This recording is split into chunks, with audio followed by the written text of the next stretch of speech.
नमस्कार दोस्तों, आप देख रहे हैं बुद्धा इंस्पायर्ड और आपके साथ मैं हूं राहुल यादव। 5 राज्यों में जो विधानसभा चुनाव के परिणाम आए थे उसने विपक्ष को पूरे तरीके से चौकन्ना कर दिया है, सजग कर दिया है और पूरे विपक्ष को एक बार सोचने के लिए मजबूर कर दिया है कि आखिरकार भारतीय जनता पार्टी का मुकाबला अगर करना है तो नए पैटर्न से और नए तरीके से जो है मुकाबला करना होगा। उसके लिए मोर्चाबंदी जो है वो नए तरीके से करनी पड़ेगी, क्योंकि इंडिया गठबंधन बना वो पूरे तरीके से फ्लॉप हो गया। इंडिया गठबंधन में जितने भी नेता थे वो एक एक करके बारी बारी करके अलग हो गए। बची कुची एक पार्टी थी बड़ी, डीएमके, द्रविड़ मुनेत्र कळगम, तमिलनाडु में वो भी इंडिया गठबंधन से अलग हो गई। बाकायदा उसके लिए पत्र लिखा गया कि अब वो कांग्रेस के साथ नहीं रहेगी। अब जो है नए समीकरण पैदा होने शुरू हो गए हैं। तो 5 राज्यों में कुल 4 राज्यों की चुनाव थी, जिसमें पश्चिम बंगाल है, तमिलनाडु है, असम है और केरल है। यहां पर कोई बहुत बड़ा फायदा विपक्ष को हुआ नहीं। केरल में भले ही कांग्रेस पार्टी को थोड़ा फायदा हुआ हो, लेकिन नुकसान ज्यादा है अगर आप पिछला ट्रैक रिकॉर्ड उठाकर देखेंगे। और तमिलनाडु में कांग्रेस पार्टी ने मजबूरी में ही सही विजय को समर्थन दे दिया, क्योंकि वहां पर जो है डीएमके इतनी सीटें नहीं है कि सरकार बना सके गठबंधन करके। तो कहने का मतलब यह है कि विपक्ष के सामने भी एक बहुत बड़ी चुनौती है। अब सबसे बड़ी बात यह है कि 5 राज्यों में चुनाव हो गए। अब अगले साल 2027 में जो चुनाव हैं उसमें उत्तर प्रदेश, पंजाब और उत्तराखंड ये बहुत मायने रखता है। और नए सिरे से अगर कांग्रेस पार्टी गठबंधन नहीं करेगी और अगर कांग्रेस पार्टी इसी तरीके का पुराना अपना अड़ियल रवैया अपनाए रहेगी तो यकीन मानिए नुकसान के अलावा और कुछ हाथ लगने वाला नहीं है। और अब उत्तर प्रदेश को लेकर सोशल मीडिया पर एक नैरेटिव चलाया जा रहा है कि क्यों ना उत्तर प्रदेश में गठबंधन के जितने सहयोगी हैं वो मिलकर चुनाव लड़े। अगर सपा बसपा में बात नहीं बनती है तो कम से कम बहुजन समाज पार्टी, कांग्रेस और इसमें ओवैसी को भी शामिल कर लिया जाए। तो इस तरीके का अगर कोई गठबंधन बने तो इसको भी बहुत बड़ी संख्या में वोट मिल सकता है, क्योंकि सपा बसपा का जब गठबंधन होता है तो इसमें आरोप लगता है कि समाजवादी पार्टी को बसपा का तो पूरा वोट मिल जाता है, लेकिन समाजवादी पार्टी के जो समर्थक हैं, समाजवादी पार्टी के जो कार्यकर्ता हैं वो बसपा को वोट नहीं करते हैं, जिससे ये गठबंधन जो है कामयाब नहीं हो पाता है। 2019 में बहन जी ने गठबंधन किया और उसके बाद उन्होंने यही आरोप लगाकर गठबंधन तोड़ दिया। बहन जी का कहना था कि 2019 में जब सपा बसपा का गठबंधन हुआ तो उन्हें उम्मीद बहुत ज्यादा थी, लेकिन मिला बहुत कम। अब दूसरी बात यह है कि ऐसी खबरें आ रही हैं कि रामजी गौतम के साथ एआईएमआईएम के प्रमुख असदुद्दीन ओवैसी जी एक दिल्ली में बहुत सीक्रेट मुलाकात हुई है। और मेरे दिल्ली सूत्रों के, बसपा के सूत्रों से पता चला है कि ये जो मुलाकात दिल्ली में हुई है ये उत्तर प्रदेश में नए समीकरण जो बन रहे हैं उसको लेकर बातचीत हुई है। और उत्तर प्रदेश में ये जो नए तरीके की परिस्थितियां 5 राज्यों के बाद, चुनाव के बाद पैदा हुई हैं, उसमें विपक्ष कैसे लीड ले सकता है, भारतीय जनता पार्टी से कैसे मुकाबला कर सकता है, इसको लेकर चर्चा हुई है। भारतीय जनता पार्टी के खिलाफ एक बड़ा मोर्चा किस तरीके से तैयार किया जाए। और अभी तक ये अटकलें लग रही थी कि बसपा और ओवैसी की पार्टी एआईएमआईएम का गठबंधन नहीं हो सकता है, लेकिन जो लोग इस तरीके की बातें कर रहे हैं कि गठबंधन नहीं हो सकता है, उनको बिहार में 2020 में जो हुआ विधानसभा का चुनाव देखना चाहिए, जब बसपा ने और ओवैसी ने मिलकर गठबंधन किया था और यह गठबंधन कामयाब भी काफी हद तक हुआ। लेकिन वहां जो बड़ी पार्टी थी आरजेडी, वो गठबंधन से दूर थी। उसने इस बार भी एआईएमआईएम कहती रही कि आरजेडी उसे गठबंधन में शामिल कर ले। गठबंधन के लिए लालू यादव को पत्र भी बाकायदा बिहार के विधानसभा चुनाव में लिखा गया। लेकिन उत्तर प्रदेश में समाजवादी पार्टी और इसके अलावा बिहार में आरजेडी, इसी रवैये के कारण जो है कई बार भारतीय जनता पार्टी को सफलता मिल जाती है। पिछली बार का जो विधानसभा चुनाव हुआ उसमें समाजवादी पार्टी के साथ ओपी राजभर भी रहे, जयंत चौधरी भी रहे और इसके अलावा समाजवादी पार्टी को मुस्लिमों का भी पूरा वोट मिला।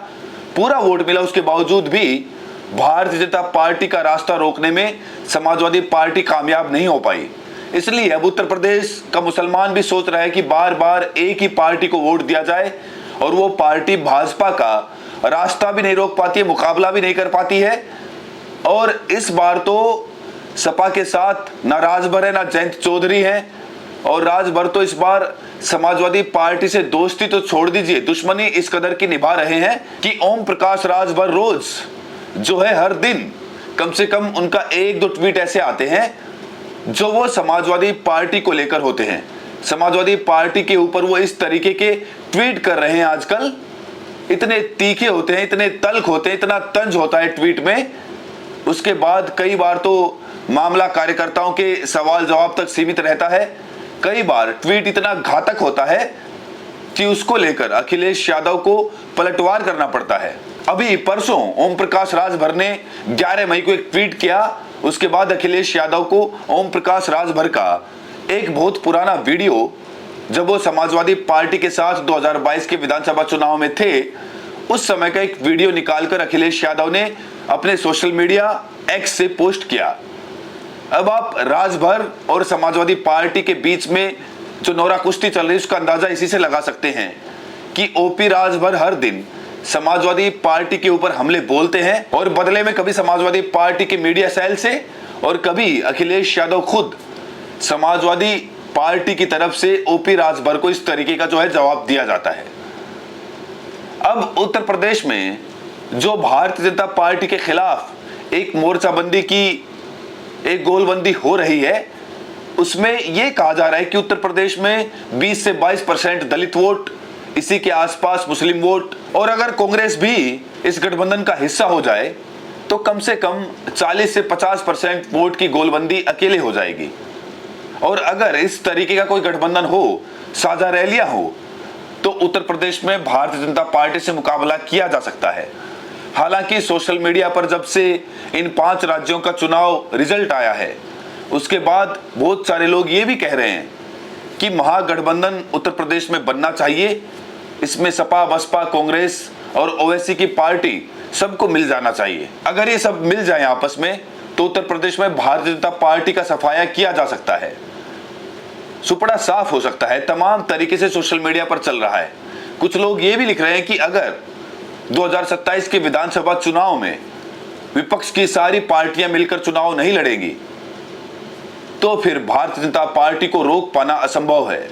और इसी तरीके से विपक्ष के जितने भी दल हैं, अगर वो अड़ियल रवैया अपनाए रहेंगे, अलग अलग चुनाव लड़ेंगे, तो भारतीय जनता पार्टी को फायदा होगा, बाकी विपक्ष को बहुत बड़ा नुकसान होगा।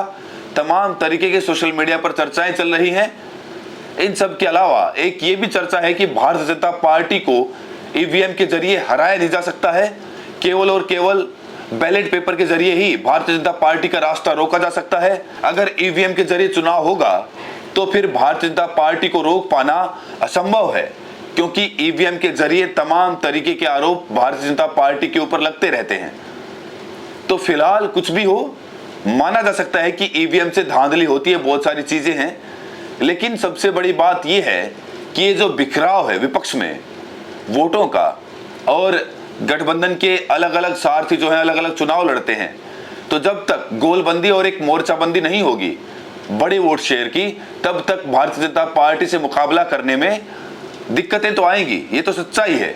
लेकिन जैसा कि कहा जा रहा है कि बसपा, कांग्रेस और ओवैसी का भी गठबंधन अगर हो जाए और चुनाव के बाद इसमें जो है रिजल्ट जो है चमत्कारिक आएगा, तो कम से कम अगर नहीं इसमें समाजवादी पार्टी, कांग्रेस, बसपा सब मिलते हैं, तो कम से कम बसपा, कांग्रेस और ओवैसी का भी गठबंधन होता है, तब भी उत्तर प्रदेश में विपक्ष की एक बहुत बड़ी गोलबंदी हो जाएगी। और इससे भारतीय जनता पार्टी के सामने एक बहुत बड़ा संकट पैदा हो सकता है। कड़ी टक्कर भारतीय जनता पार्टी को मिलेगी। फिलहाल अभी जो खबरें आ रही हैं बसपा और कांग्रेस के बीच में, नजदीकियों के बीच में, ओवैसी का बसपा के साथ संपर्क और साथ में आना गठबंधन में, अगर उत्तर प्रदेश में महागठबंधन जैसी कोई स्थिति बनती है, जैसे कि बिहार में एक महागठबंधन बना था, अगर उत्तर प्रदेश में भी सारे दल विपक्ष के मिलकर कोई महागठबंधन बनाए, इससे आपको क्या लगता है, क्या भारतीय जनता पार्टी का रास्ता रोका जा सकता है? इस वीडियो में कमेंट करके जरूर बताएं, और साथ में ये भी बताएं कि आप ये वीडियो देश के किस कोने से देख रहे हैं। बहुत बहुत शुक्रिया।